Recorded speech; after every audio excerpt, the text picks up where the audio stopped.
आज की कहानी बिल्कुल नई है और आपको यह जरूर पसंद आएगी।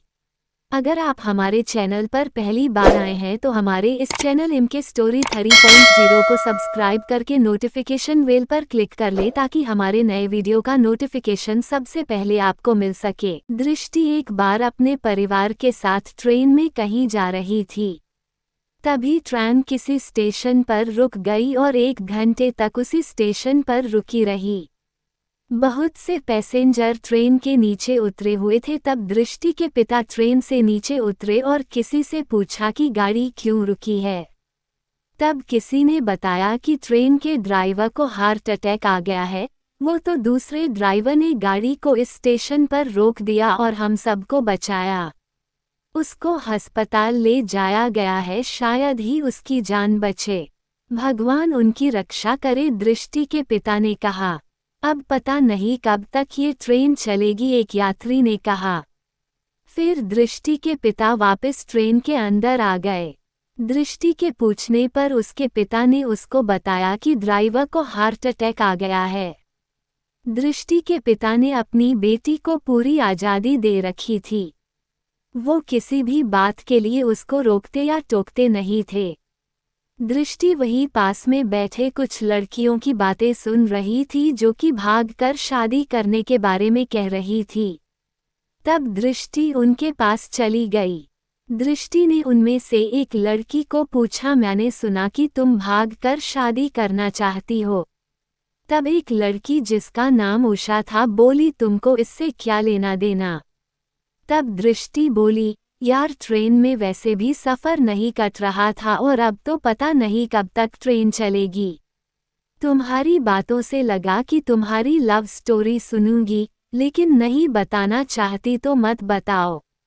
वही साथ के कोच में एक लड़का जिसका नाम सत्यम था, वो ये सब बातें सुन रहा था। वो भी वहां आ गया और बोला, मुझे भी तुम्हारी लव स्टोरी सुननी है, मुझे भी सुनाओ। अब ये कौन है, उषा बोली। सत्यम ने कहा, मैं सत्यम, और आपका नाम? वो दृष्टि की तरफ देखकर बोला। दृष्टि ने कहा, मेरा नाम दृष्टि है, और सभी ने अपना नाम बताया क्योंकि सत्यम दिखने में बहुत ही हैंडसम था। उसको देखकर उषा तो उसको दिल ही दे बैठी थी, लेकिन सत्यम की नज़र दृष्टि पर ही थी क्योंकि दृष्टि भी किसी से कम नहीं थी। वो भी बहुत खूबसूरत थी और उसके घने खुले बाल उसकी खूबसूरती को जैसे 4 चांद ही लगा रहे थे। दृष्टि भी उसकी तरफ आकर्षित हो रही थी।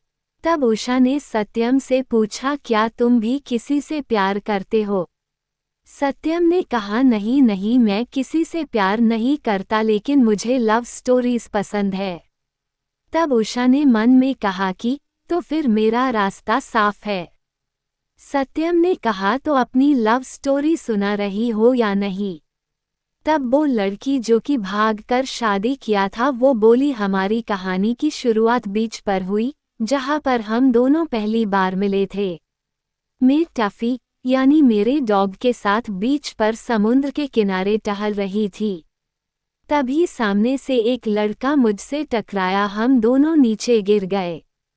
तभी एक लड़की भी वहां पर आई और मुझे और उस लड़के को उठाया और मुझसे माफ़ी मांगकर कहा कि आई एम सॉरी, मेरा भाई दीपक मुझे तंग कर रहा था, इसलिए मैं उसको मारने के लिए उसके पीछे दौड़ रही थी और वो भागते हुए आपसे टकरा गया। तब मैंने कहा, कोई बात नहीं, मैं और मेरा भाई भी ऐसा ही करते हैं। तब उसने टफी को देखकर कहा, सिम्मी, ये तो बिल्कुल हमारे टोज़ो के जैसा ही है। उस लड़के ने टफी से खेलना शुरू कर दिया और टफी और उसमें कुछ देर में ही दोस्ती हो गई। फिर हम तीनों अपने अपने डॉगी के बारे में एक दूसरे को बताने लगे। हम तीनों ही कुछ देर में दोस्त बन गए। फिर वहाँ पर हम तीनों ने बहुत ही एंजॉय किया। अगले दिन मुझे दीपक का फ़ोन आया। उसने कहा, मानसी, क्या आज तुम फ्री हो?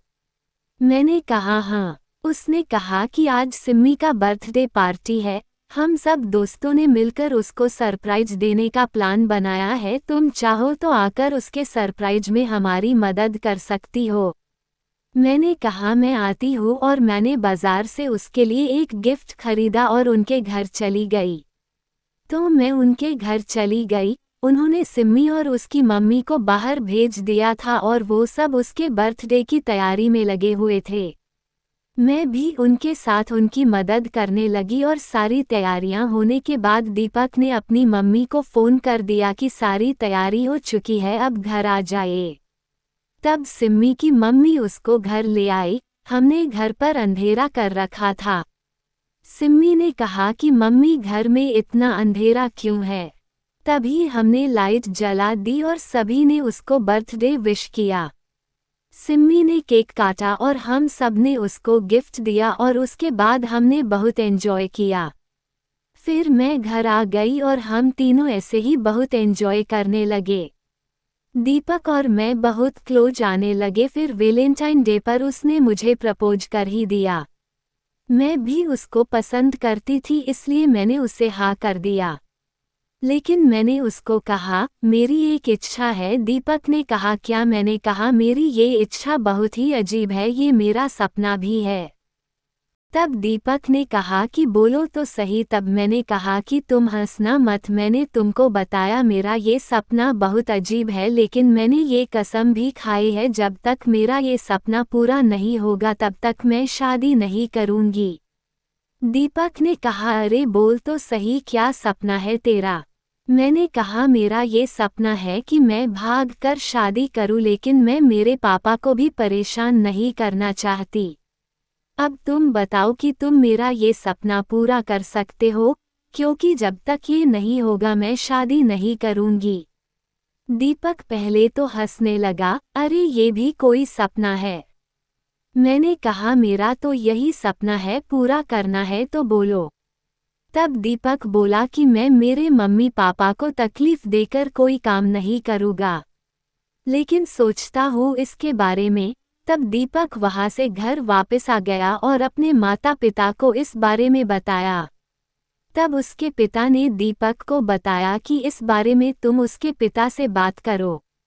उसके बाद 2 दिन बाद दीपक ने मुझे बुलाया और मुझे बताया कि वो मेरे साथ भागकर शादी करने को तैयार है।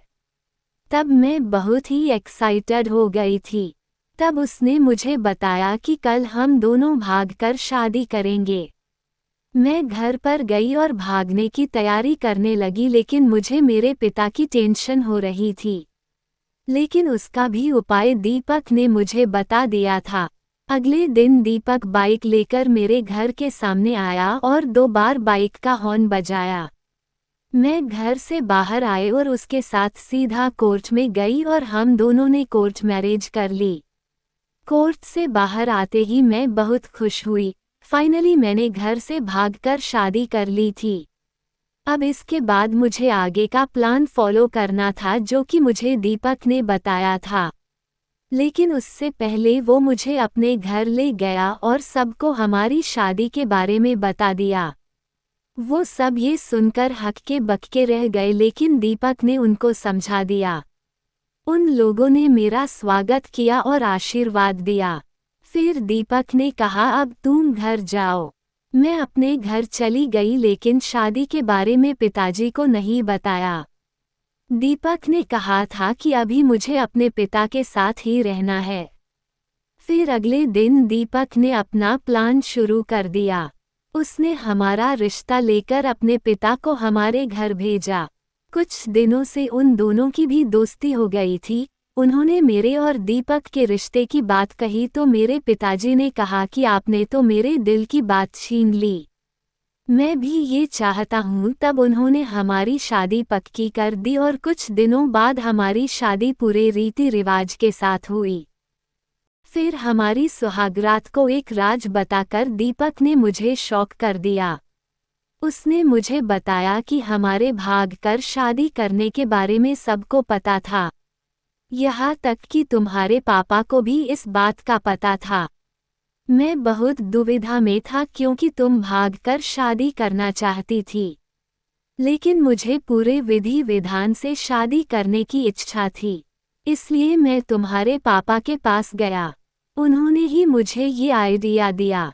आज हमारी शादी की पहली रात है तो मुझे लगा तुमको सच पता होना चाहिए, इससे तुम नाराज तो नहीं? तब मैंने कहा तुमने जो किया सही किया, तुमने मेरी इच्छा को भी पूरा किया और साथ में ये भी ध्यान रखा कि मेरे पापा को भी दुख न हो। तुम्हारा धन्यवाद। फिर अगले दिन मैं पापा के पास गई। उन्होंने बताया कि दीपक बहुत ही अच्छा और समझदार लड़का है, इसलिए मैंने उसका साथ दिया। आज ये ही मैं अपनी सहेलियों को बता रही थी कि तुम आ गए। अब तुम्हें पता चला मैंने कैसे भाग कर शादी की। फिर सब हंसने लगे और गाड़ी भी चल पड़ी। अगले दिन सब अपने अपने घर चले गए, लेकिन सत्यम ने दृष्टि को अपना नंबर दिया और कॉल करने को कहा। तो दोस्तों, ये थी एक मज़ेदार भाग कर शादी करने की कहानी। आई होप आपको ये कहानी पसंद आई होगी। अगर पसंद आई हो तो इसे अपने दोस्तों के साथ शेयर ज़रूर करें।